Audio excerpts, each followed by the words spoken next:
सबसे पहले एक प्रश्न पूछा है कि साधक को प्रकाश की किरण मिले, उसको सतत बनाए रखने के लिए क्या किया जाए। मैंने सुबह कहा, जो अनुभव हो आनंद का, ये ठीक है, जो शांति का, आनंद का अनुभव हो,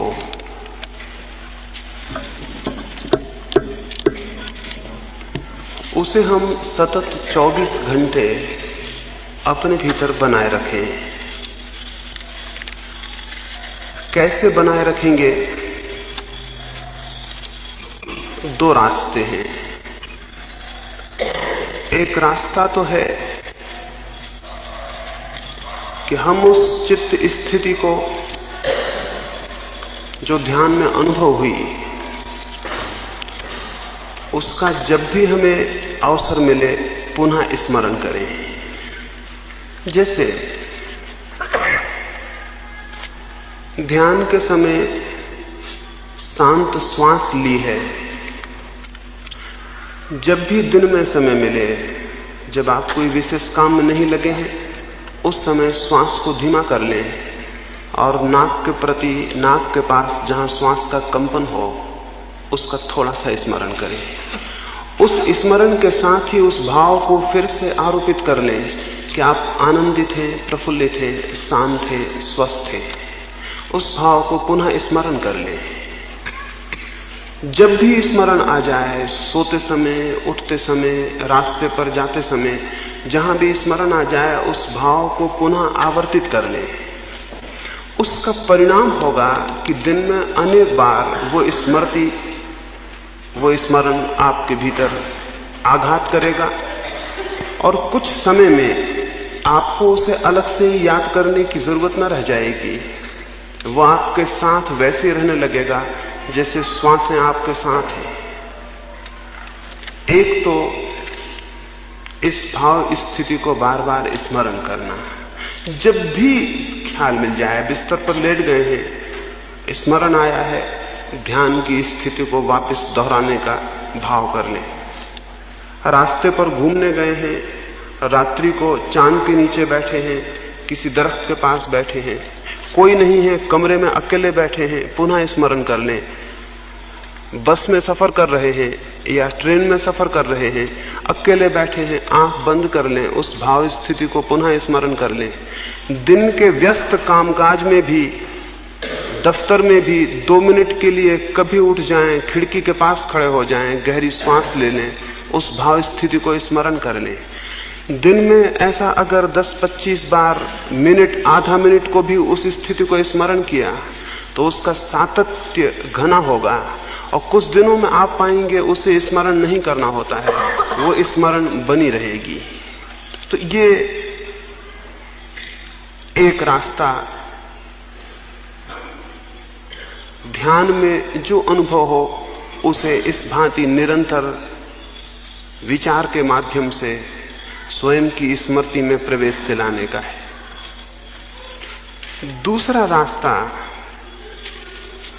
रात्रि को सोते समय, जैसे अभी मैंने आपको संकल्प करने के लिए कहा है, जब संकल्प आपका प्रगाढ़ जिस रास्ते से होता है, उसी रास्ते से ध्यान की स्मृति को भी कायम रखा जा सकता है। जब ध्यान का एक अनुभव आने लगे तो रात्रि को सोते समय वही प्रक्रिया करें और उस वक्त ये भाव मन में दोहराएं कि ध्यान में मुझे जो भी अनुभव होगा उसकी स्मृति मुझे 24 घंटे बनी रहेगी। जो मैंने संकल्प के लिए प्रयोग बताया है, श्वास को बाहर फेंक कर संकल्प करने का या श्वास को भीतर लेके संकल्प करने का, जब आपको कुछ अनुभव आने लगे शांति का, तो इसी प्रक्रिया के माध्यम से ये संकल्प मन में दोहराएं कि ध्यान में मुझे जो भी अनुभव होगा वो मुझे 24 घंटा एक सतत अंतः स्मरण उसका मेरे भीतर बना रहेगा। इसको दोहराने से आप पाएंगे कि आपको बिना किसी कारण के अचानक दिन में कई बार ध्यान की स्थिति का ख्याल आ जाएगा। ये दोनों संयुक्त करें तो और भी ज्यादा लाभ होगा। फिर अभी हम विचार और भाव की शुद्धि के संबंध में जब बात करेंगे तो इस संबंध में और बहुत सी बातें चर्चा हो सकेंगी, लेकिन इन दोनों बातों का प्रयोग किया जा सकता है। बहुत सा समय 24 घंटे का हमारे पास व्यर्थ होता है जिसका हम कोई उपयोग नहीं करते। उस व्यर्थ के समय में अगर ध्यान की स्मृति को दोहराते हैं तो बहुत अंतर पड़ेगा। इसको कभी इस तरह ख्याल करें, अगर आपको 2 वर्ष पहले किसी व्यक्ति ने गाली दी थी,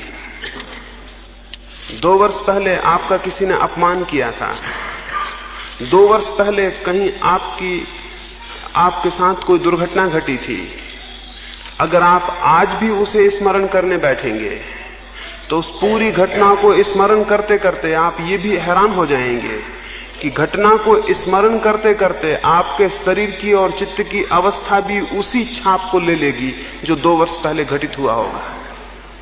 अगर 2 वर्ष पहले आपका कोई भारी अपमान हुआ था, आप आज बैठ के अगर उसका स्मरण करेंगे कि वो घटना कैसे घटी थी और कैसे अपमान हुआ था, तो आप स्मरण करते करते ही हैरान होंगे, आपका शरीर और आपका चित्त उसी अवस्था में पुनः पहुंच गया है और आप जैसे फिर से अपमान को अनुभव कर रहे हैं।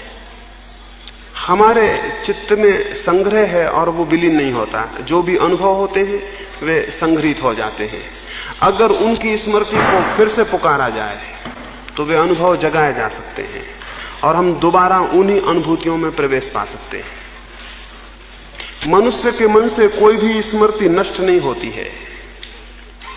तो अगर आज सुबह आपको ध्यान में अच्छा लगा हो तो दिन में 10-5 बार उसका पुनर्स्मरण बहुत महत्वपूर्ण होगा।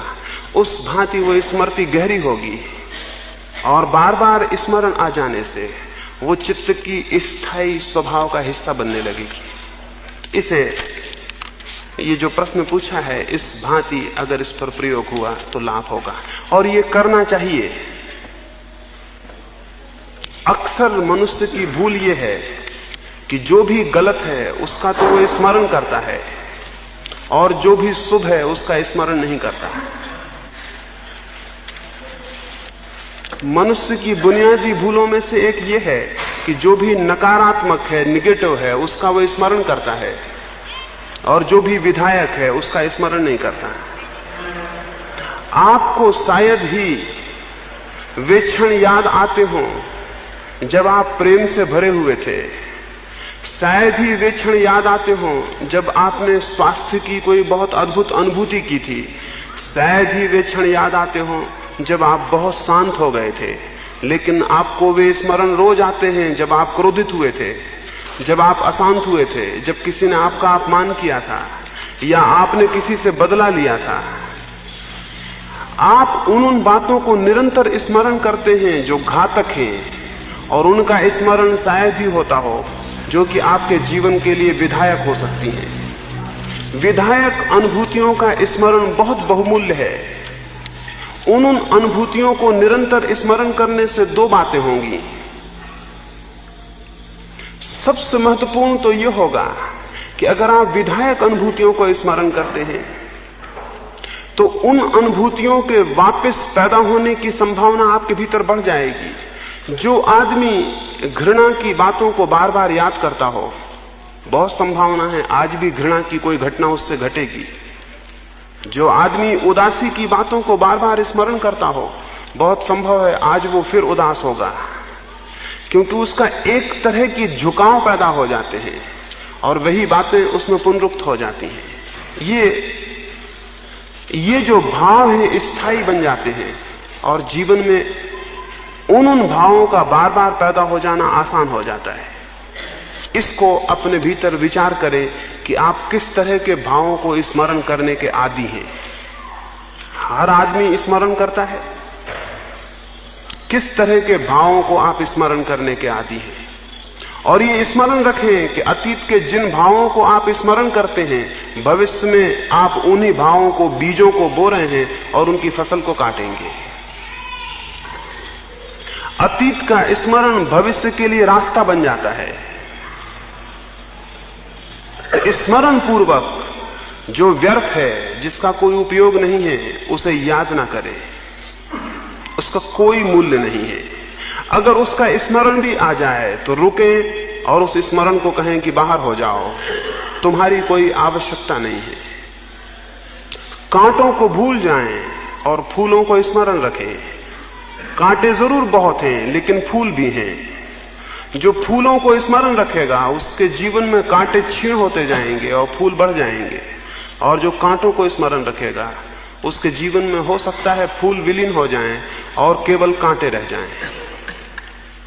हम क्या स्मरण करते हैं वही हम बनते चले जाते हैं। जिसका हम स्मरण करते हैं वही हम हो जाते हैं। जिसका हम निरंतर विचार करते हैं वो विचार हमें परिवर्तित कर देता है और हमारा प्राण हो जाता है। इसे शुभ सद जो भी आपको श्रेष्ठ मालूम पड़े उसे स्मरण करें। और जीवन में इतना दरिद्र जीवन कोई भी नहीं है कि उसके जीवन में कोई शांति के, आनंद के, सौंदर्य के, प्रेम के क्षण न घटित हुए हों। और अगर आप उनके स्मरण में समर्थ हो गए तो ये भी हो सकता है कि आपके चारों तरफ अंधकार हो लेकिन आपकी स्मृति में प्रकाश हो, और इसलिए चारों तरफ का अंधकार भी आपको दिखाई ना पड़े। ये भी हो सकता है आपके चारों तरफ दुख हो लेकिन आपके भीतर कोई प्रेम की, कोई सौंदर्य की, कोई शांति की अनुभूति हो और आपको चारों तरफ का दुख भी दिखाई ना पड़े। ये संभव है। ये संभव है कि बिल्कुल कांटों के बीच में कोई व्यक्ति फूलों में हो। इसके विपरीत भी संभव है। और ये हमारे ऊपर निर्भर है। ये मनुष्य के ऊपर निर्भर है कि वो अपने को कहां स्थापित कर देता है, वो अपने को कहां बिठा देता है। ये हमारे ऊपर निर्भर है कि हम स्वर्ग में रहते हैं या नरक में रहते हैं।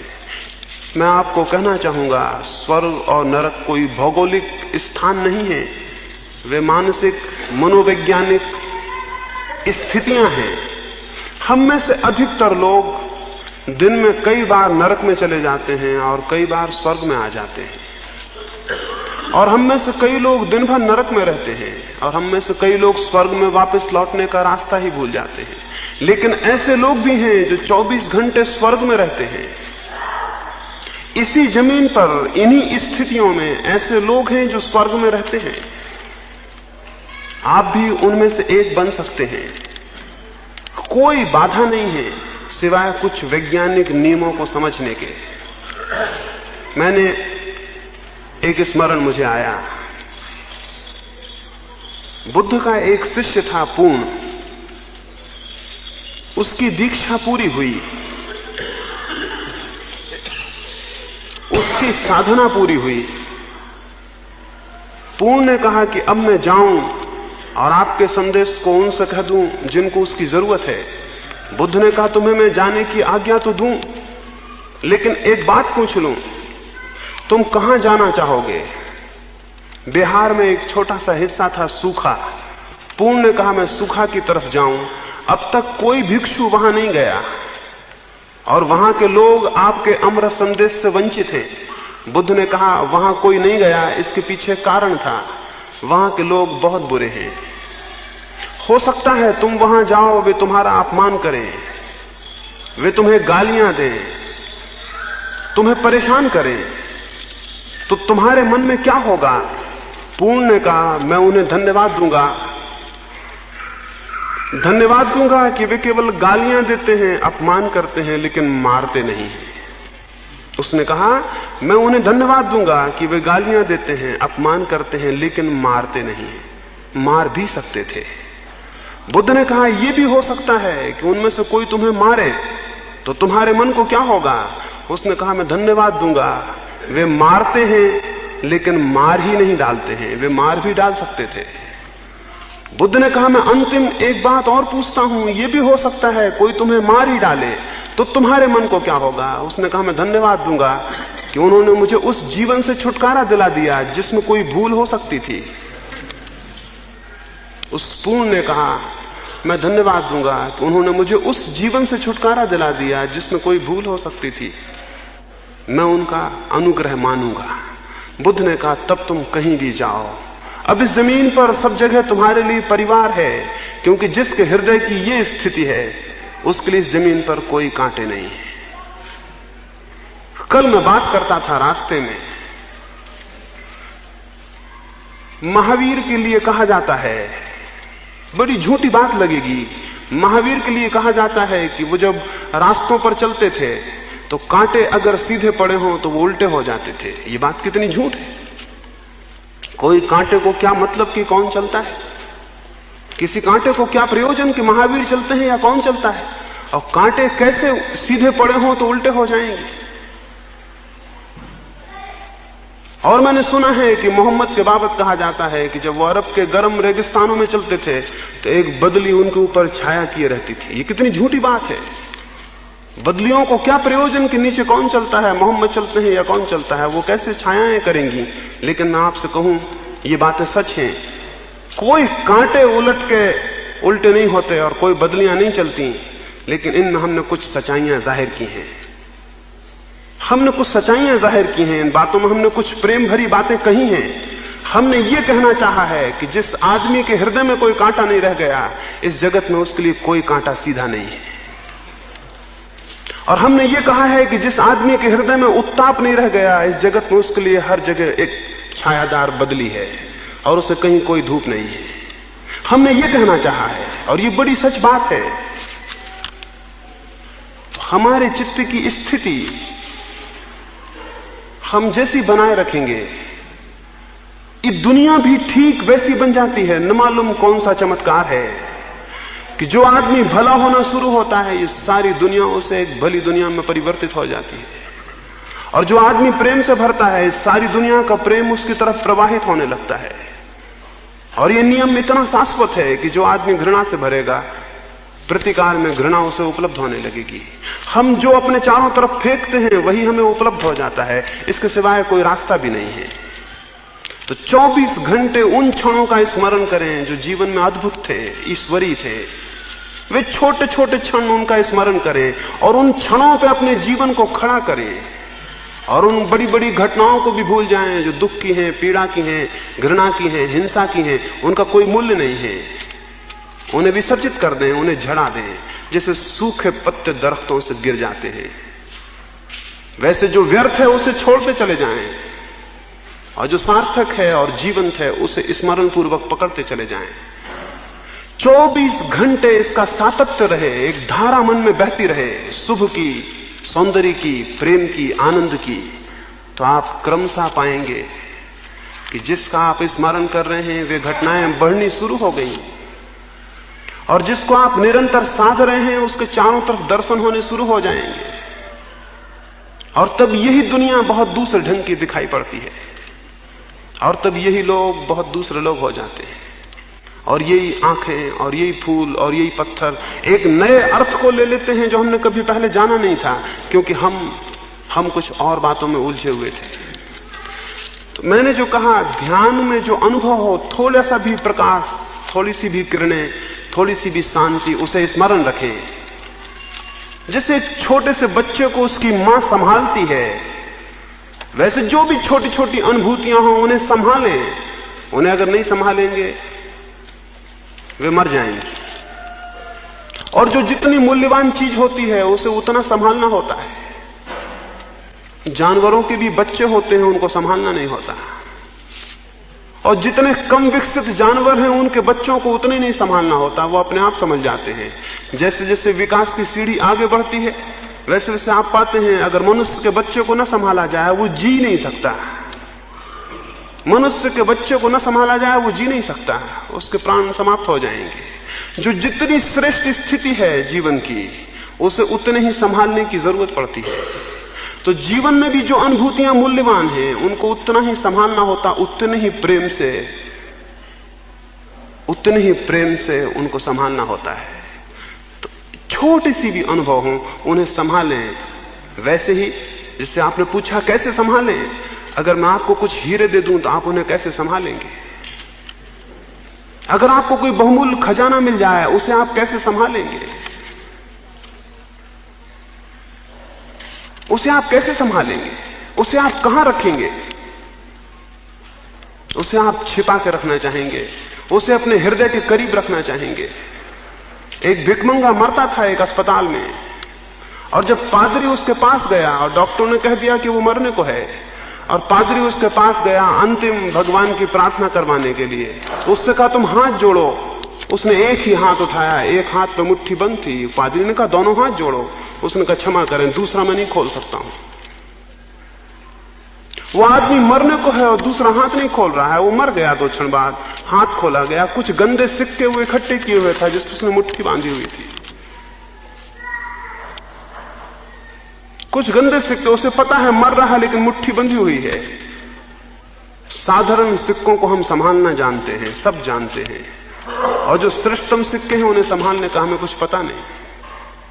और हम उसी भिखमंगे की तरह हैं जो एक दिन मुट्ठी बंद किए हुए पाए जाएंगे, और जब उनकी मुट्ठी खोली जाएगी तो कुछ गंदे सिक्कों के सिवाय वहां कुछ भी नहीं मिलेगा।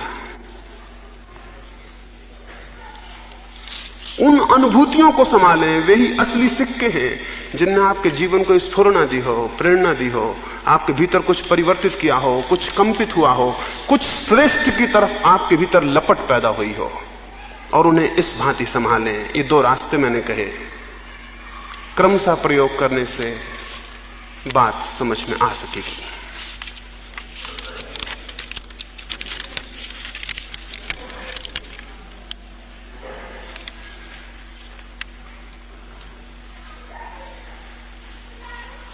पूछा हुआ है कि सेक्स एक सृजनात्मक शक्ति है, पति पत्नी के संबंध में उसका क्रिएटिव उपयोग कैसे किया जाए।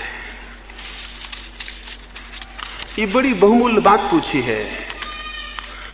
शायद ही ऐसे लोग होंगे जो इस तरह के, जिनके लिए इस तरह का प्रश्न उपयोगी ना हो, सार्थक ना हो। दुनिया में 2 ही तरह के लोग हैं। एक वे लोग हैं जो सेक्स काम की शक्ति से पीड़ित हैं, और एक वे लोग हैं जिन्होंने काम की शक्ति को प्रेम की शक्ति में परिणत कर लिया है। आप जान के हैरान होंगे, प्रेम और काम, प्रेम और सेक्स विरोधी चीजें हैं। जितना प्रेम विकसित होता है सेक्स क्षीण हो जाता है, और जितना प्रेम कम होता है उतना सेक्स ज्यादा हो जाता है। जिस आदमी में जितना ज्यादा प्रेम होगा उतना उसमें सेक्स विलीन हो जाएगा। अगर आप परिपूर्ण प्रेम से भर जाएंगे, आपके भीतर सेक्स जैसी कोई चीज नहीं रह जाएगी। और अगर आपके भीतर कोई प्रेम नहीं है तो आपके भीतर सब सेक्स है। सेक्स की जो शक्ति है उसका परिवर्तन, उसका उदात्तीकरण प्रेम में होता है। इसलिए अगर सेक्स से मुक्त होना है तो सेक्स को दबाने से कुछ भी ना होगा, उसे दबा के कोई पागल हो सकता है। और दुनिया में जितने पागल हैं उसमें से 100 में से 90 संख्या उन लोगों की है जिन्होंने सेक्स की शक्ति को दबाने की कोशिश की है। और यह भी शायद आपको पता होगा कि सभ्यता जितनी विकसित होती है उतने पागल बढ़ते जाते हैं, क्योंकि सभ्यता सबसे ज्यादा दमन सेक्स का करवाती है। सभ्यता सबसे ज्यादा दमन, सप्रेशन सेक्स का करवाती है, और इसलिए हर आदमी अपने सेक्स को दबाता है, सिकोड़ता है। वो दबा हुआ सेक्स विक्षिप्तता पैदा करता है, अनेक बीमारियां पैदा करता है, अनेक मानसिक रोग पैदा करता है। सेक्स को दबाने की जो भी चेष्टा है वो पागलपन है। ढेर साधु पागल होते पाए जाते हैं, उसका कोई कारण नहीं है सिवाय इसका कि वो सेक्स को दबाने में लगे हुए हैं और उनको पता नहीं है सेक्स को दबाया नहीं जाता।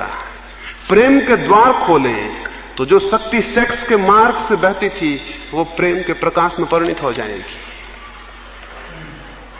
जो सेक्स की लपटें मालूम होती थी वो प्रेम का प्रकाश बन जाएंगी। प्रेम को विस्तीर्ण करें।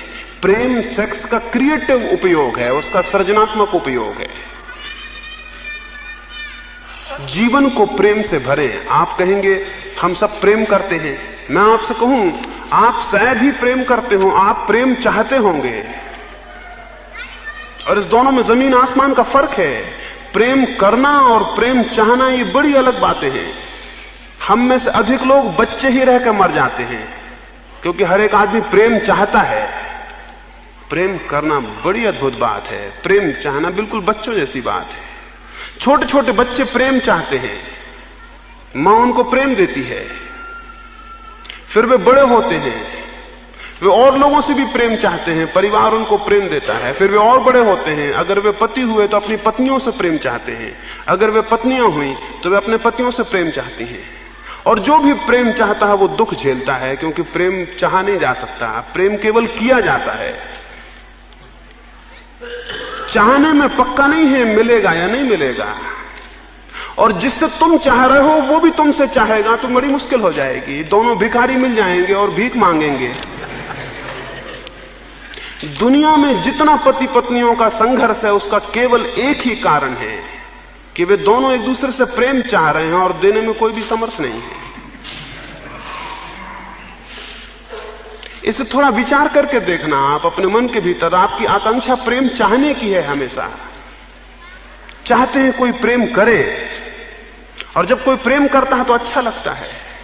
लेकिन आपको पता नहीं है वो दूसरा भी प्रेम करना केवल वैसे ही है जैसे कि कोई मछलियों को मारने वाला आटा फेंकता है। आटा वो मछलियों के लिए नहीं फेंक रहा है, आटा वो मछलियों को फांसने के लिए फेंक रहा है। वो आटा मछलियों को दे नहीं रहा है, वो मछलियों को चाहता है इसलिए आटा फेंक रहा है। इस दुनिया में जितने लोग प्रेम करते हुए दिखाई पड़ते हैं वे केवल प्रेम पाना चाहने के लिए आटा फेंक रहे हैं। थोड़ी देर वो आटा खिलाएंगे फिर, और दूसरा व्यक्ति भी जो उनमें उत्सुक होगा वो इसलिए उत्सुक होगा कि शायद इस आदमी से प्रेम मिलेगा, वो भी थोड़ा प्रेम प्रदर्शित करेगा। थोड़ी देर बाद पता चलेगा वो दोनों भिखमंगे हैं और भूल में थे, एक दूसरे को वास्ता समझ रहे थे। और थोड़ी देर बाद उनको पता चलेगा कि कोई किसी को प्रेम नहीं दे रहा, तब संघर्ष की शुरुआत हो जाएगी। दुनिया में दाम्पत्य जीवन नरक बना हुआ है क्योंकि हम सब प्रेम मांगते हैं, देना कोई भी जानता नहीं।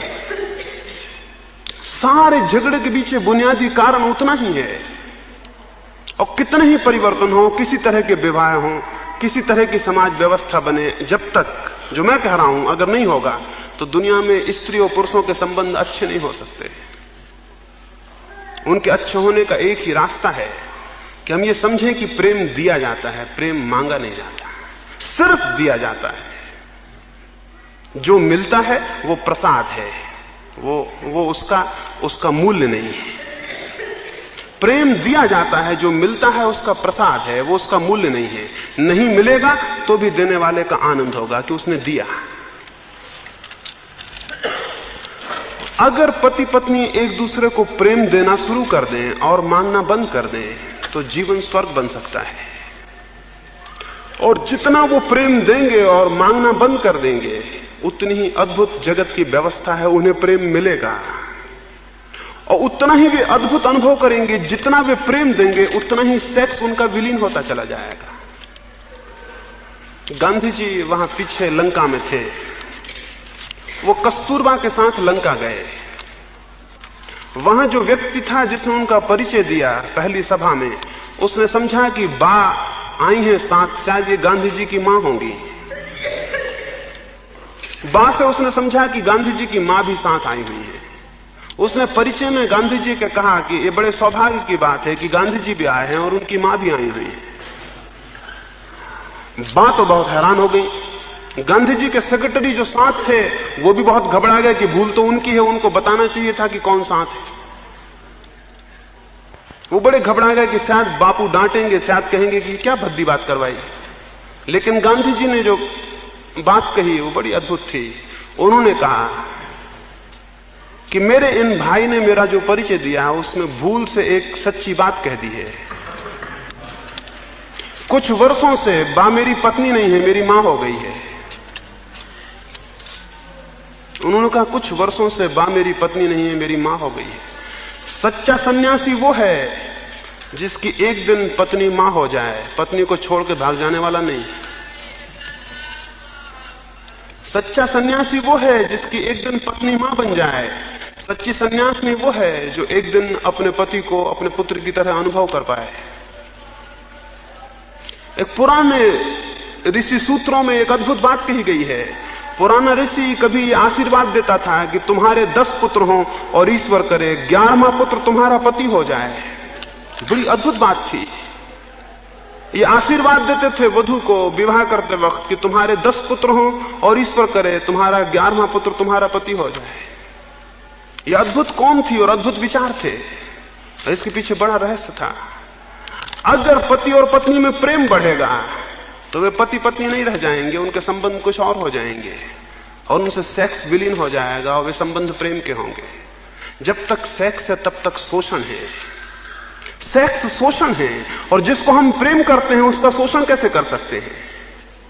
सेक्स एक व्यक्ति का, एक जीवित व्यक्ति का अत्यंत गर्हित और निम्न उपयोग है। अगर हम उसे प्रेम कर सकते हैं तो हम उसके साथ ऐसा उपयोग कैसे कर सकते हैं? एक जीवित व्यक्ति का हम ऐसा उपयोग कैसे कर सकते हैं अगर हम उसे प्रेम करते हैं? जितना प्रेम गहरा होगा वो उपयोग विलीन हो जाएगा और जितना प्रेम कम होगा वो उपयोग उतना ज्यादा हो जाएगा। इसलिए जिन्होंने ये पूछा है कि सेक्स एक सृजनात्मक शक्ति कैसे बने, उनको मैं ये कहूंगा कि सेक्स बड़ी अद्भुत शक्ति है। शायद इस जमीन पर सेक्स से बड़ी कोई शक्ति नहीं है। मनुष्य जिस चीज से क्रीमान होता है, मनुष्य के जीवन का 90% हिस्सा जिस चक्र पर घूमता है वो सेक्स है, वो परमात्मा नहीं है। वे लोग तो बहुत कम हैं जिनका जीवन परमात्मा की परिधि पर घूमता है। अधिकतर लोग सेक्स के केंद्र पर घूमते और जीवित रहते हैं। सेक्स सबसे बड़ी शक्ति है। यानी अगर हम ठीक से समझें तो मनुष्य के भीतर सेक्स के अतिरिक्त और शक्ति ही क्या है जो उसे गतिमान करती है, परिचालित करती है। इस सेक्स की शक्ति को ही प्रेम में परिवर्तित किया जा सकता है और यही शक्ति परिवर्तित होकर परमात्मा तक पहुंचने का मार्ग बन जाती है।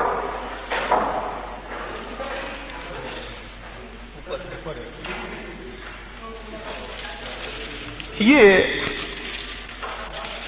इसलिए ये स्मरणीय है कि धर्म का बहुत गहरा संबंध सेक्स से है, लेकिन सेक्स के दमन से नहीं जैसा समझा जाता है, सेक्स के सब्लिमेशन से। सेक्स के दमन से धर्म का संबंध नहीं है। ब्रह्मचर्य सेक्स का विरोध नहीं है, ब्रह्मचर्य सेक्स की शक्ति का उदात्तीकरण है। सेक्स की ही शक्ति ब्रह्म की शक्ति में परिवर्तित हो जाती है। वही शक्ति जो नीचे की तरफ बहती थी, अधोगामी थी, ऊपर की तरफ गतिमान हो जाती है। सेक्स ऊर्ध्वगामी हो जाए तो परमात्मा तक पहुंचाने वाला बन जाता है और सेक्स अधोगामी हो तो संसार में ले जाने का कारण होता है। वो प्रेम से परिवर्तन होगा। प्रेम करना सीखें और प्रेम करने का मतलब अभी हम जब आगे भावनाओं के संबंध में बात करेंगे तो आपको पूरी तरह समझ में आ सकेगा कि प्रेम करना कैसे सीखें। लेकिन इतना मैं अभी फिलहाल कहूं।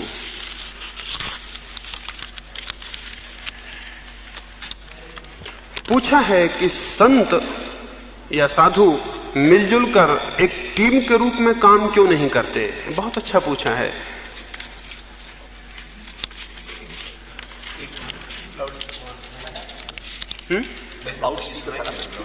नहीं सुनाई दे रहा, नीचा करें।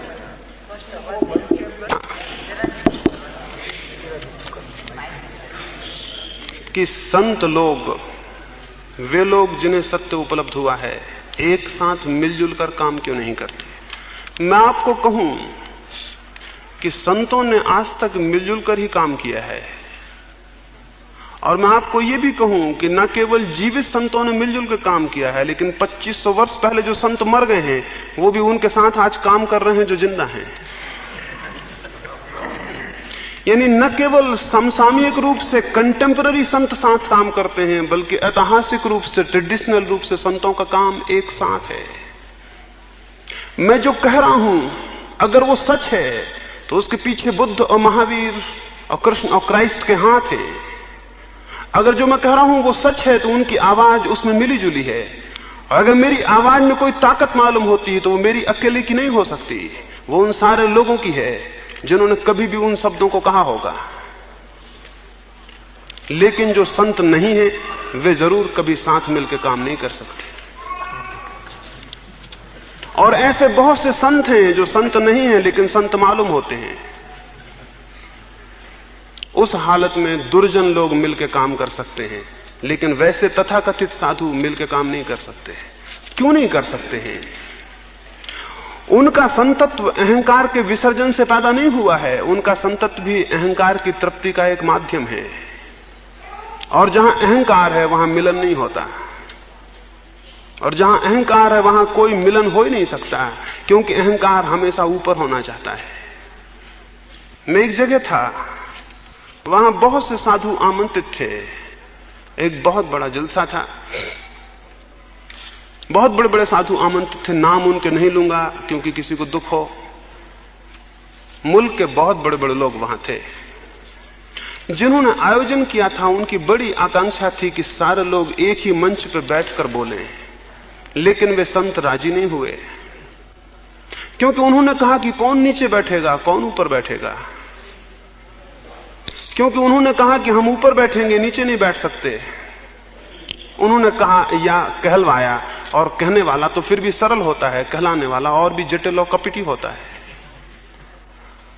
उन्होंने कहलवाया कि वे कोई एक साथ नहीं बैठ सकते। उनका मंच व्यर्थ गया, वहां एक एक आदमी को बैठ के बोलना पड़ा। बड़ा मंच बनाया था कि 100 लोग बैठ सके, लेकिन 100 साधु एक साथ कैसे बैठ सकते? उसमें कोई शंकराचार्य थे जो कि बिना अपने सिंहासन के नीचे नहीं बैठ सकते, और अगर वे नीचे नहीं बैठ सकते हैं तो उनके सिंहासन के बगल में दूसरे संत कैसे बैठ सकते हैं नीचे? और तब बड़ी हैरानी होगी कि जिनको अभी कुर्सियों में भी ऊंचाइयां और नीचाइयां हैं, और जिन्हें अभी इसमें भी माप तौल है कि कौन कितना ऊंचा बैठा है, कौन कितना नीचे बैठा है, इनके चित्त कहां बैठे होंगे ये पता चल सकता है। दो साधु इसलिए आपस में मिल नहीं सकते कि पहले कौन नमस्कार करेगा, क्योंकि पहले कौन हाथ जोड़ेगा, क्योंकि जो हाथ जोड़ेगा वो नीचा हो जाएगा। हद आश्चर्य की बात है। हम मानते रहे सदा से कि जो पहले हाथ जोड़ ले वो ऊंचा है, लेकिन वो संत समझते हैं कि जो पहले हाथ जोड़ेगा वो नीचा हो जाएगा। मैं एक बड़े साधु के सत्संग में था। एक बहुत बड़े राजनीतिज्ञ भी वहां गए हुए थे। उन साधु को तो ऊपर तख्त पे बिठाया गया था, हम सारे लोग नीचे बैठे थे। सत्संग शुरू हुआ। उन राजनीतिज्ञ ने कहा कि मैं सबसे पहले ये पूछूं कि हम नीचे बैठे हैं, आप ऊपर क्यों बैठे हैं? अगर आप भाषण भी कर रहे होते तब भी ठीक था, ये तो सत्संग है, वार्ता होगी, और आप इतने ऊपर चढ़े हैं कि बातचीत मुश्किल ही होगी।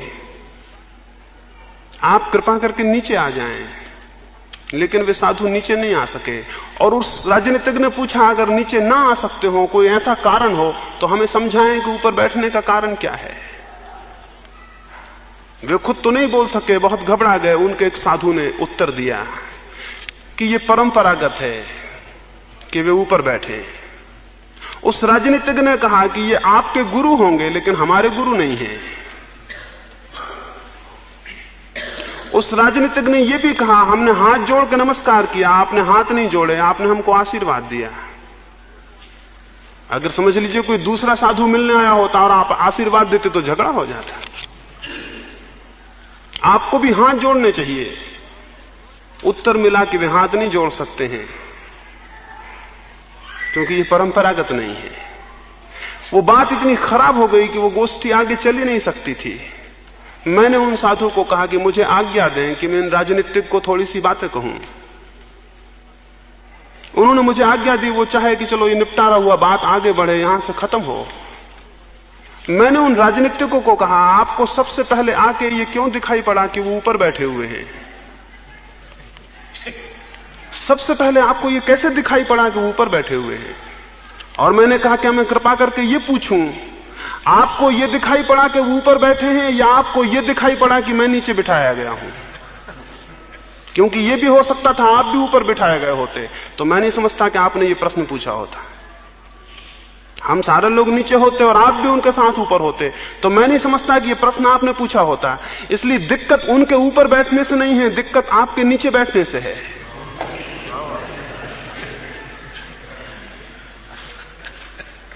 उन राजनीतिज्ञ ने मेरी तरफ देखा।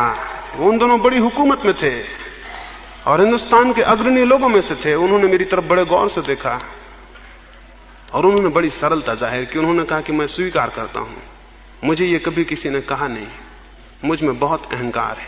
साधु बहुत प्रसन्न हुए और जब हम विदा होने लगे, साधु ने मेरे कंधे पर हाथ रखा और कहा, आपने अच्छा मुंह तोड़ जवाब दिया। मैंने उनको कहा कि वो जवाब उनके लिए नहीं था, वो आपके लिए भी था।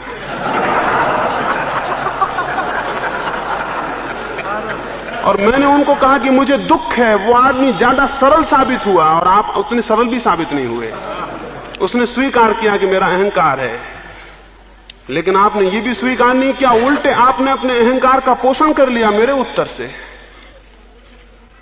ऐसे जो संत हैं, ऐसे जो साधु हैं, वो मिलकर काम नहीं कर सकते। उनका तो सारा काम किसी की दुश्मनी में है, उनका तो सारा जोश किसी की दुश्मनी में है।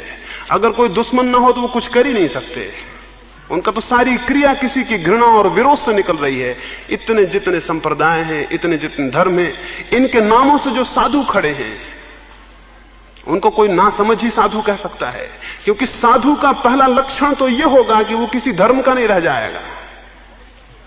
साधु का पहला लक्षण तो यह होगा, उसकी कोई सीमा नहीं रह जाएगी, उसका कोई संप्रदाय नहीं होगा, उसका कोई घेरा नहीं होगा, वो सबका होगा। और उसका पहला लक्षण ही होगा, उसकी अहंता मिट गई होगी, उसकी अस्मिता विलीन हो गई होगी।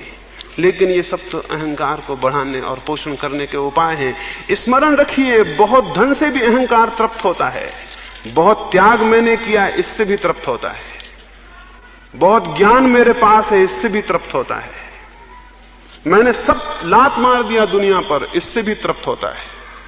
और इनकी जिनकी तृप्तियां हैं वे कभी साथ नहीं हो सकते। अहंकार अकेला विभाजक तत्व है और निरअहंकारिता अकेला जोड़ने वाला तत्व है। तो जहां निरअहकार है वहां जोड़ है। एक बार कबीर जहां रहते थे, उनके गांव के पास से एक मुसलमान फकीर था, फरीद, उसका निकलना हुआ। उसके कुछ साथी और वो यात्रा पर निकले थे। उसके साथियों ने फरीद से कहा कि बड़ा सुयोग है, रास्ते में कबीर का भी निवास पड़ता है, उनकी कुटी पर हम 2 दिन रुके और आप दोनों की चर्चा होगी तो हमें बहुत आनंद होगा।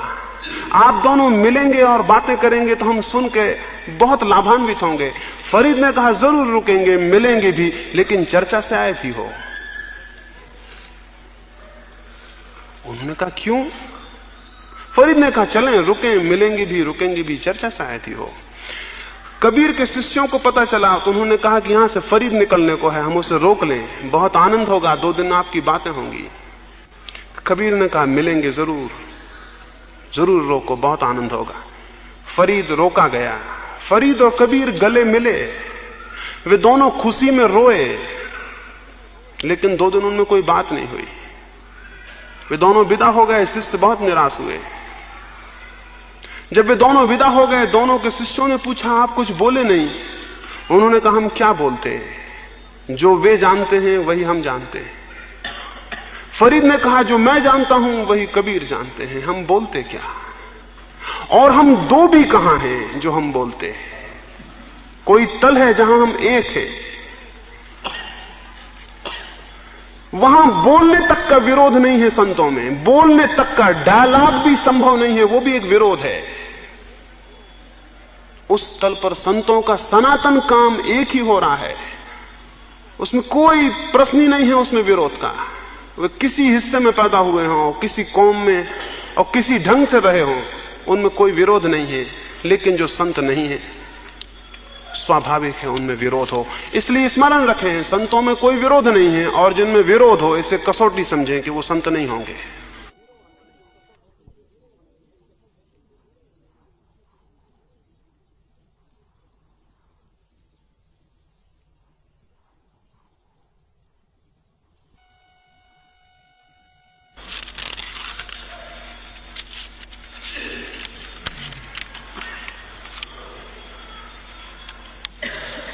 पूछा है कि आपका अंतिम ध्येय या लक्ष्यांक क्या है? मुझसे पूछा है कि मेरा क्या लक्ष्य है। मेरा कोई लक्ष्य नहीं है, इसलिए कोई लक्ष्य नहीं है।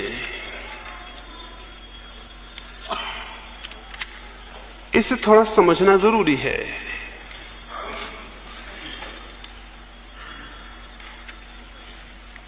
जीवन में दो तरह के क्रियाएं होती हैं।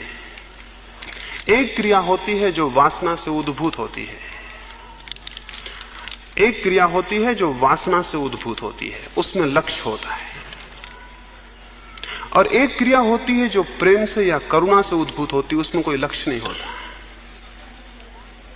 अगर किसी मां से कोई पूछे कि तुम अपने बच्चे को प्रेम करती हो, इसमें लक्ष्य क्या है, तो मां क्या कहेगी? मां कहेगी लक्ष्य का कोई पता नहीं, बस हम प्रेम करते हैं और प्रेम करना आनंद है। यूं भी नहीं कि आज प्रेम करेंगे तो कल आनंद मिलेगा, प्रेम किया वो आनंद था। तो एक तो क्रिया होती है जो वासना से उद्भूत होती है। मैं यहां बोल रहा हूं, मैं इसलिए बोल सकता हूं कि इस बोलने से मुझे कुछ मिलेगा, फिर चाहे वो मिलना रुपए के सिक्कों में हो, यश के सिक्कों में हो, आदर के सिक्कों में हो, प्रतिष्ठा के रूप में हो, वो मिलना किसी रूप में हो। मैं इस कारण से बोल सकता हूं कि मुझे कुछ मिलेगा, तो वो लक्ष्य होगा। मैं केवल इस कारण से बोल सकता हूं कि मैं बिना बोले नहीं रह सकता, कुछ हुआ है भीतर और वो बंटने को उत्सुक है। मैं इसलिए बोल सकता हूं जैसे कि फूल खिल जाते हैं और अपनी गंध फेंक देते हैं, उनसे कोई पूछे लक्ष्य क्या है, कोई भी लक्ष्य नहीं है। वासना से कुछ क्रियाएं उद्भूत होती हैं, तब उनमें लक्ष्य होता है। करुणा से भी कुछ क्रियाएं उद्भूत होती हैं, तब उनमें कोई लक्ष्य नहीं होता। और इसलिए वासना से जो क्रियाएं उद्भूत होती हैं उनसे कर्म बंध होता है, और करुणा से जो क्रियाएं उद्भूत होती हैं उनसे कर्म बंध नहीं होता। जिस क्रिया में लक्ष्य होगा उसमें बंध होगा, और जिस क्रिया में कोई लक्ष्य नहीं होगा उसमें बंध नहीं होगा। और ये जान के आप हैरान होंगे, आप बुरा काम बिना लक्ष्य के नहीं कर सकते हैं। ये एक अद्भुत बात है। पाप में हमेशा लक्ष्य होगा, पुण्य में कोई लक्ष्य नहीं होता है। और जिस पुण्य में भी लक्ष्य हो वो पाप का ही रूप है। पाप में हमेशा लक्ष्य होता है, बिना लक्ष्य के कोई पाप नहीं कर सकता। लक्ष्य के रहते भी करने में मुश्किल पड़ती है, बिना लक्ष्य के तो कर ही नहीं सकता। मैं आपकी बिना लक्ष्य के हत्या नहीं कर सकता हूं कि क्यों करूंगा। पाप बिना लक्ष्य का कभी नहीं हो सकता, क्योंकि पाप करुणा से कभी नहीं हो सकता। पाप हमेशा वासना से होगा, वासना में हमेशा लक्ष्य होगा। कुछ पाने की आकांक्षा होगी, कुछ क्रियाएं हैं जिनमें पाने की कोई आकांक्षा नहीं होती। महावीर को कैवल्य उत्पन्न हुआ, उसके बाद वे 40-45 वर्षों तक सक्रिय थे। पूछा जा सकता है उतने दिन उन्होंने क्रिया की, उसका बंध क्यों नहीं हुआ? उतने दिन तक वे काम तो कर ही रहे थे, भोजन भी करते थे, जाते भी थे, आते भी थे, बोलते भी थे, बताते भी थे। 40-45 वर्षों तक निरंतर सक्रिय थे, तो उस क्रिया का उन पर फल क्यों नहीं हुआ? बुद्ध को निर्वाण उपलब्ध हुआ, उसके बाद वो भी 40 वर्षों तक सक्रिय थे, उसका बंध क्यों नहीं हुआ? क्योंकि उस सक्रियता में कोई लक्ष्य नहीं था।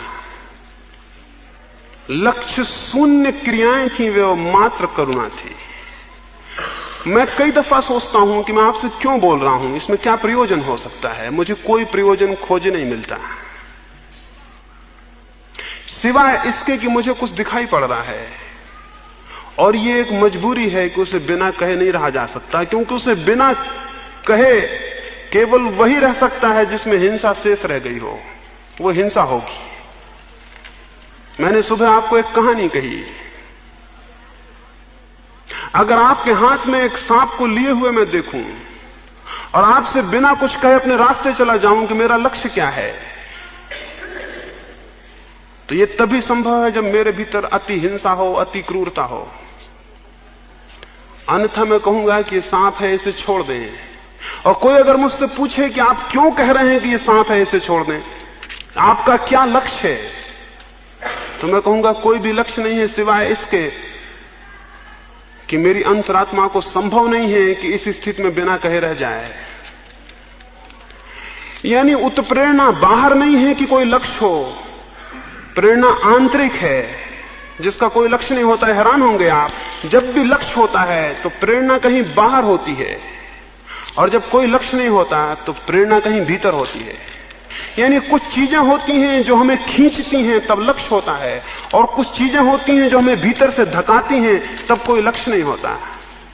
करुणा और प्रेम हमेशा लक्ष्य शून्य है, और वासना और इच्छा हमेशा लक्ष्यपूर्ण है। इसलिए ज्यादा ठीक होता है कहना कि वासना खींचती है, खींचती है बाहर से, जैसे मैं रस्सी बांध के आपको खींचूं। ये खींचना है, वासना खींचती है रस्सी की तरह, कोई बांध ले और खींचे। इसलिए वासना जिसके भीतर है उसे हमारे ग्रंथ पशु कहते हैं। पशु का अर्थ है जो पास से बंधा है, जो किसी चीज से बंधा है और खींचा जा रहा है। पशु का मतलब जानवर, एनिमल नहीं है। पशु का मतलब है जो किसी पास से बंधा है और खींचा जा रहा है। तो जब तक हमें कोई लक्ष्य खींच रहा है कोई वासना का, तब तक हम पास से बंधे हैं और पशु हैं, और मुक्त नहीं है। मुक्ति जो है पशु का विरोधी शब्द है, मोक्ष जो है पशुता का विरोधी शब्द है, क्योंकि पशु का अर्थ है बंधन में बंधे हुए खींचे जाना, और मुक्त का अर्थ है किसी बंधन से ना खींचना, अपने भीतर से गति को उत्पन्न कर लेना। मुझे कोई लक्ष्य नहीं है, इसलिए अगर इसी वक्त मेरा प्राण निकल जाए तो मुझे एक क्षण को भी ऐसा नहीं लगेगा कि कोई काम अधूरा रह गया। अगर इसी वक्त मर जाऊं यहीं बैठे बैठे, तो एक क्षण को भी एक ख्याल नहीं आएगा कि जो बात मैं कह रहा था वो अधूरी रह गई, क्योंकि कोई काम तो था ही नहीं, उसमें कुछ पूरा करने का कोई प्रश्न नहीं था। जब तक सांस थी वो काम पूरा हुआ, नहीं सांस रही तो वो काम वहीं रह गया, उसमें कोई प्रयोजन नहीं था, कुछ अधूरा नहीं रहा। कोई लक्ष्य नहीं है सिवाय इसके कि एक अंतः प्रेरणा है, एक आंतरिक मजबूरी है, एक आंतरिक व्यवस्था है, और वो उससे जो कुछ होगा वो होगा। ऐसी स्थिति को हम अपने मुल्क में ये कहते हैं कि ऐसे व्यक्ति ने अपने को ईश्वर के हाथ में सौंप दिया, अब ईश्वर की जो मर्जी हो उससे करा ले, उसका अपना कोई लक्ष्य नहीं है। ये कहने का ढंग भर है कि ईश्वर की मर्जी जो हो उससे करा ले, इसका मतलब केवल इतना ही है कि उसका अपना कोई लक्ष्य नहीं रहा, उसने अनंत सत्ता के हाथ में अपने जीवन को छोड़ दिया। अब जो होगा, वो अनंत सत्ता की जिम्मेवारी है, उसकी अपनी कोई जिम्मेवारी नहीं है। ये जो आपने पूछा ये अच्छा ही पूछा। इस माध्यम से मैं आपसे ये कहना चाहूंगा कि जीवन को वासना से करुणा में परिणित करें, एक ऐसा जीवन बनाएं जिसमें लक्ष्य तो न रह जाए, एक अंतः प्रेरणा प्रविष्ट हो जाए। एक ऐसा जीवन बनाएं जिसमें कुछ पाने की तो आकांक्षा न रह जाए, कुछ देने की आकांक्षा प्रबल हो जाए, जिसको मैंने प्रेम कहा। पाना नहीं, देना। और प्रेम में कोई लक्ष्य नहीं होता सिवाय इसके कि हम देते हैं। जिसको मैंने प्रेम कहा उसको ही मैंने दूसरे शब्दों में करुणा कहा। तो आप कह सकते हैं कोई लक्ष्य नहीं है सिवाय इसके कि प्रेम है, और प्रेम का कोई लक्ष्य नहीं होता, क्योंकि प्रेम स्वयं अपना लक्ष्य है।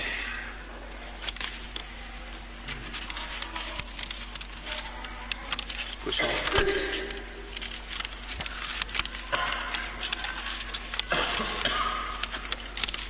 एक अंतिम प्रश्न क्रोध के संबंध में है कि क्रोध आने पर मन में विपरीत परिणाम होता है और उसका पूरे शरीर पर प्रभाव पड़ता है। इस स्थिति में शरीर में किस ग्रंथि का निर्माण होता है? सुबह मैंने बात की है, मैं आपको ये कहा हूं, क्रोध तो केवल एक उदाहरण के लिए लिया था।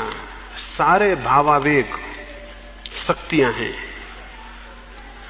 और अगर उन शक्तियों का कोई सृजनात्मक उपयोग न हो तो वे शरीर के किसी अंग को, चित्त की किसी स्थिति को विकृत करके अपनी शक्ति को व्यय कर लेते हैं।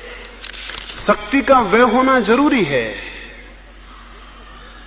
जो शक्ति बिना व्यय की हुई भीतर रह जाएगी वो ग्रंथि बन जाएगी। ग्रंथि का मतलब वो गांठ बन जाएगी, वो बीमारी बन जाएगी। समझें, क्रोध की ही बात नहीं है। अगर मेरे भीतर प्रेम देना हो और मैं प्रेम ना दे पाऊं किसी को, तो प्रेम गांठ बन जाएगा। अगर मेरे भीतर क्रोध हो और मैं क्रोध ना कर पाऊं तो क्रोध गांठ बन जाएगा। अगर मेरे भीतर भय पैदा हो और मैं भय प्रकट ना कर पाऊं तो भय गांठ बन जाएगा। सारे भावावेश भीतर एक शक्ति को उत्पन्न करते हैं, उस शक्ति का निष्कासन चाहिए। निष्कासन दो तरह से हो सकता है, एक निगेटिव रास्ता है, एक नकारात्मक रास्ता है। जैसे एक आदमी को क्रोध आया, नकारात्मक रास्ता यह है कि वो गया और उसने पत्थर चलाए, लकड़ी मारी, गालियां बकी। ये नकारात्मक इसलिए है कि इसकी शक्ति तो वह हुई, लेकिन फल इसे कुछ भी नहीं मिला। फल ये मिलेगा कि जिसको ये गाली देगा वो दुगनी भजन की गाली इसको लौटाएगा। जिसको ये पत्थर मारेगा उसके भीतर भी क्रोध पैदा होगा, और वो भी सामान्य आदमी है, उसका भी नकारात्मक ढंग होगा क्रोध को प्रकट करने का, वो भी लकड़ी उठाएगा। अगर आपने किसी के पत्थर मारा है तो बड़ा पत्थर आपको मारेगा। क्रोध का नकारात्मक उपयोग और क्रोध को पैदा करेगा। शक्ति वह होगी, फिर से क्रोध पैदा होगा, और नकारात्मक आदत फिर क्रोध करवाएगी, फिर शक्ति वह होगी, फिर विपरीत उत्तर में फिर क्रोध पैदा होगा। क्रोध की श्रृंखला अनंत होगी, उसमें केवल शक्ति ही वह होती जाएगी, परिणाम कुछ भी नहीं होगा। क्रोध की श्रृंखला को तभी आप तोड़ सकते हैं जब आप क्रोध का कोई सक्रिय उपयोग कर लें, कोई सृजनात्मक उपयोग कर लें। इसलिए महावीर ने कहा है, जो घृणा करता है वो घृणा उत्तर में पाता है, जो क्रोध करता है वो क्रोध को पैदा करता है, जो वैर करता है वो वैर को जन्म देता है। और इस श्रृंखला का कोई अंत नहीं है, और इसमें केवल शक्ति ही वह हो सकती है। परिणाम क्या हो सकता है समझ लें। मैं क्रोध करूं, आप उत्तर में मुझे क्रोध दें, मैं फिर पुनः क्रोध करूं, आप फिर उत्तर में मुझे क्रोध दें, परिणाम क्या होगा? हर क्रोध मुझे छीन करेगा और मेरी शक्ति को वह कर जाएगा। इस वजह से सभ्यता ने नियम बनाया कि क्रोध मत करो। इस वजह से सभ्यता ने नियम बनाया कि किसी पर क्रोध जाहिर मत करो। ये नियम तो अच्छा है, इससे क्रोध जाहिर तो नहीं होगा, श्रृंखला तो नहीं बनेगी, लेकिन वो शक्ति मेरे भीतर, वो शक्ति का वेग घूमेगा, वो कहां जाएगा? वो कहां जाएगा? पशुओं की आंख आपने देखी है, खूंखार से खूंखार पशु की आंख आपसे ज्यादा निर्मल होती है। एक हिंसक पशु की आंख भी मनुष्य की आंख से ज्यादा निर्मल होती। क्या बात है? वहां दमित वेग कुछ भी नहीं है। क्रोध आता है तो उसे प्रकट करता है, चिल्लाता है, आवाज करता है, हमला करता है, निकाल देता है। वो सभ्य नहीं है, उसका जो होता है निकाल देता है। बच्चों की आंखों में जो निर्मलता होती है उसका क्या कारण है? उनको जो होता है उसे वो निकाल देते हैं, उनकी कोई ग्रंथियां पैदा नहीं होती। अगर उन्हें क्रोध आता है तो क्रोध निकाल देते हैं, अगर ईर्षा होती तो ईर्षा निकाल देते हैं, अगर किसी बच्चे का खिलौना छीनना है तो उसको छीन लेते हैं।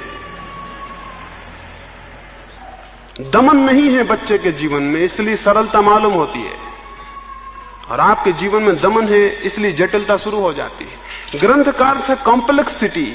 कुछ भीतर होता है, कुछ आप बाहर दिखाते हैं। वो जो शक्ति नहीं निकल पाती वो कहां जाएगी? वो ग्रंथि बन जाती। ग्रंथि का मेरा मतलब है वो गांठ की तरह आपके चित्त में या आपके शरीर में अवरुद्ध हो जाती है। जैसे नदी में कोई पानी का हिस्सा बर्फ के टुकड़े बन के बहने लगे, तो जितने बड़े बड़े टुकड़े होते जाएंगे नदी की धार उतनी कुंठित होती जाएगी। अगर सब बर्फ हो जाए तो नदी जम के वहीं समाप्त हो जाएगी। तो हम उन नदियों की तरह हैं जिनके भीतर बड़े बड़े बर्फ के टुकड़े बह रहे हैं, उनको पिघलाना जरूरी है। वो ग्रंथियों से मेरा मतलब है कि वो जो बर्फ के बड़े बड़े टुकड़े हमारे जीवन में बह रहे हैं, हमारे घृणा के, हमारे क्रोध के, हमारे सेक्स के जो दमित वेग थे, उन्होंने हमारे भीतर बर्फ के बड़े बड़े टुकड़े पैदा कर दिए। अब वो हमारी धार को बहने नहीं देते। कुछ की तो धारें ऐसी हैं कि सब बर्फ ही बर्फ हो गया है, वहां कोई धार ही नहीं है। उसको पिघलाने की जरूरत है, और उसको पिघलाने के लिए मैंने कहा सृजनात्मक उपयोग करना चाहिए। और सृजनात्मक उपयोग के लिए मैंने दो रास्ते बताए। एक तो पिछले वेग को कैसे विसर्जित करें और नए वेग का कैसे सृजनात्मक उपयोग करें। अब ये देखिए, आप छोटे बच्चे हैं, उनमें बड़ा वेग होता है, बड़ी शक्ति होती। अगर उनको आप घर में छोड़ते हैं तो वो इस चीज को उठाते हैं, उसको पटकते हैं, ये चीज तोड़ते हैं, वो चीज फोड़ते हैं। आप उनको कहते हैं ये मत करो, ये मत करो, आप उनसे ये तो कहते हैं ये मत करो, लेकिन आप ये कभी नहीं कहते कि फिर क्या करो। और आपको ये पता नहीं है कि जब एक बच्चा एक गिलास को उठा के पटक रहा है तो क्यों पटक रहा है। उसके भीतर शक्ति है और शक्ति निकास मांगती है। अब कुछ नहीं मिलता तो एक गिलास को पटक रहा है। उस गिलास को पटकने से उसकी शक्ति निकसित होती है, निकलती। लेकिन आपने कहा गिलास मत तोड़ देना, और वो गिलास तोड़ने से रुक गया। वो बाहर गया, उसने फूल तोड़ने चाहा, आपने कहा देखो फूल मत छू लेना, वो फूल भी नहीं छू पाया। अंदर गया, उसने किताब उठाई, आप बोले देखो किताब खराब मत कर देना। तो आपने उसे ये तो बताया कि क्या मत करना, आपने ये उसे नहीं बताया कि अब क्या करो। ये बच्चे में ग्रंथियां शुरू हो गई, कॉम्प्लेक्सेस पैदा होने शुरू हो गए। अब इसमें गांठें पड़ती चली जाएंगी। ये एक दिन गांठ ही गांठ रह जाएगा, इसके भीतर ये ना करो वो ना करो, ये सब रहेगा। क्या करो इसे कुछ समझ में नहीं आएगा। मेरा कहना यह है सृजनात्मक उपयोग का, इसे ये बताओ कि क्या करो। अगर ये गिलास उठा के पटक रहा है, इसका मतलब है कि इसके पास शक्ति है और कुछ करना चाहता है। आपने कह दिया ये मत करो, इससे बेहतर था आप इसे मिट्टी देते हो, कहते एक गिलास बनाओ, इसी गिलास की तरह एक गिलास बनाओ, तो ये सृजनात्मक उपयोग होता है। मेरी आप बात समझे। ये फूल तोड़ने गया था, इसे आप कागज पकड़ा देते और कहते कि इसी तरह का फूल बनाओ, तो ये सृजनात्मक उपयोग होता। ये किताब फाड़ रहा था या किताब उठाया था, इसे आपको कुछ देना चाहिए था, कुछ शक्ति का उपयोग करता। अभी शिक्षा बिल्कुल ही असृजनात्मक है, क्रिएटिव नहीं है। इसलिए बच्चों का जीवन बचपन से खराब हो जाता है। और हम सब बिगड़े हुए बच्चे हैं, हम सब बिगड़े हुए बच्चे हैं। हम बड़े हो गए हैं, बस इतनी भूल है, बाकी हम बिगड़े हुए बच्चे हैं जिनका सब बचपन से सब बिगड़ा हुआ है, और फिर हम जीवन भर वही बिगड़ा हुआ सब करते चले जाते हैं। तो मैंने जो कहा क्रिएटिविटी, सृजनात्मकता, उससे मेरा मतलब यह है कि जब भी शक्ति का उदय हो उसका कोई सृजनात्मक उपयोग करिए, जिससे कुछ बन जाए, कुछ निर्मित हो जाए, कुछ विनष्ट ना हो। अब एक आदमी जो निरंतर निंदा करता है किसी की, हो सकता था वो कोई गीत लिखता। और आप जानते हैं जो गीत नहीं लिख पाते, कविता नहीं लिख पाते, वो आलोचक हो जाते हैं। वो वही शक्ति है, वो जो क्रिटिक्स हैं, वो जो आलोचक हैं, वो वही शक्ति है जो गीत लिख सकती थी, कविता बना सकती थी, लेकिन उन्होंने उसका सृजनात्मक उपयोग नहीं किया। वो केवल ये कर रहे हैं, वो दूसरों की आलोचना कर रहे हैं कि कौन गलत दिख रहा है, कौन क्या कर रहा है। ये विनाशात्मक उपयोग है। दुनिया बहुत बेहतर दुनिया हो जाए अगर हम अपनी शक्तियों का सृजनात्मक उपयोग करें, और हर शक्ति का। और शक्ति बुरी और भली नहीं होती, स्मरण रखिए। क्रोध की शक्ति भी बुरी और भली नहीं है, उसके उपयोग की बात है। आप ये मत सोचिए कि क्रोध की शक्ति बुरी है। शक्ति कोई बुरी भली नहीं होती है। एटॉमिक एनर्जी है, न बुरी है न भली है। उससे विनाश हो सकता है सारे जगत का, उससे सारे जगत का निर्माण हो सकता है। सब शक्तियां न्यूट्रल होती हैं, कोई शक्ति बुरी और भली नहीं होती। विनाशात्मक उपयोग हो तो बुरी हो जाती है, और सृजनात्मक उपयोग हो तो भली हो जाती है। अपने क्रोध को, अपने काम को, अपने सेक्स को, अपनी घृणा को, सबको बदलिए और सृजनात्मक उपयोग करिए। जैसे कोई खाद को लाता है, उसमें गंध और बास उठती है, दुर्गंध उठती है। उस खाद को माली बगीचे में डालता है, पानी सींचता है और बीज डालता है। फिर उन बीजों से होकर वही खाद पौधा बन जाती है, और उन पौधों की नसों में से पार होकर वही खाद की गंदगी फूलों की सुगंध बन जाती है। वही गंदगी, वही खाद जो दुर्गंध फेंकती थी, फूल में आकर सुगंध फेंकती है। ये ट्रांसफॉर्मेशन ऑफ एनर्जी है, ये शक्ति का उदात्तीकरण है। जो जो आप में दुर्गंध दे रहा है, वही वही आप में सुगंध देने का कारण बन सकता है। वही, क्योंकि जो दुर्गंध देता है केवल वही सुगंध दे सकता है। इसलिए कभी बुरा मत मानिए कि आप क्रोधी हैं, ये शक्ति है और आपका सौभाग्य है। और कभी बुरा मत मानिए कि आप सेक्सुअल हैं, कि आप कामुक हैं, ये शक्ति है और आपका सौभाग्य है। दुर्भाग्य ये होता कि आप सेक्सुअल ना होते, दुर्भाग्य ये होता कि आप में क्रोध ही ना होता, तो आप इंपोटेंट होते, तो आप पुंसत्वहीन होते, तो आप किसी मतलब के ना होते, क्योंकि आप में कोई शक्ति ना होती जिससे कुछ किया जा सके। तो शक्ति के लिए सौभाग्य मानिए, और आपके भीतर जो भी शक्तियां हों सबका धन्यवाद मानिए, क्योंकि वे शक्तियां हैं। अब ये आपके हाथ में है कि आप उनका क्या उपयोग करते हैं। दुनिया के जितने महापुरुष हुए हैं सब एक्सट्रीम सेक्सुअलिस्ट थे। जितने दुनिया के महापुरुष हुए हैं सब अति कामुक थे, ये असंभव है अगर न रहे हो। अगर अति कामुक न होते महापुरुष नहीं हो सकते थे। गांधी जी को आप जानते हैं, अति कामुक थे। और जिस दिन उनके पिता की मृत्यु हुई, डॉक्टरों ने कह दिया कि पिता मरने को हैं, वो उस रात भी अपने पिता के पास नहीं बैठ सके। जब उनके पिता मरे तो अपनी पत्नी के पास सोए हुए थे, और डॉक्टर कहे कि पिता मरने को हैं, और उस रात भी वो पिता के पास नहीं बैठ सके। वो मरने को थे रात में, ये जाहिर ही था। गांधी जी को बहुत धक्का लगा इस बात से कि मैं कैसा आदमी हूं, मैं आदमी कैसा हूं। लेकिन धन्य भाग था उनका कि वे इतने कामुक थे। वही कामुकता उनका ब्रह्मचर्य बन गई, वही कामुकता। अगर वे उस रात पिता के पास बैठे रहते तो पक्का मानिए गांधी पैदा नहीं होता दुनिया में। हम में से अधिक बैठे ही रहते, रात क्या 2 रात बैठे रहते, पर गांधी पैदा नहीं होता। वो जो उस दिन दुर्गंध मालूम हुई होगी उनके चित्त को, वही बाद में उनके जीवन की सारी सुगंध बन गई। तो किसी शक्ति का अनादर मत करिए, अपने भीतर उठी किसी भी शक्ति का अनादर मत करिए। सौभाग्य मानिए, उसको परिवर्तित करने में लगिए। हर शक्ति बदल जाती है और हर शक्ति संपरिवर्तित हो जाती है, और जो आप में बुरा दिखता है वही सुगंध में और फूलों में परिणित हो जाता है।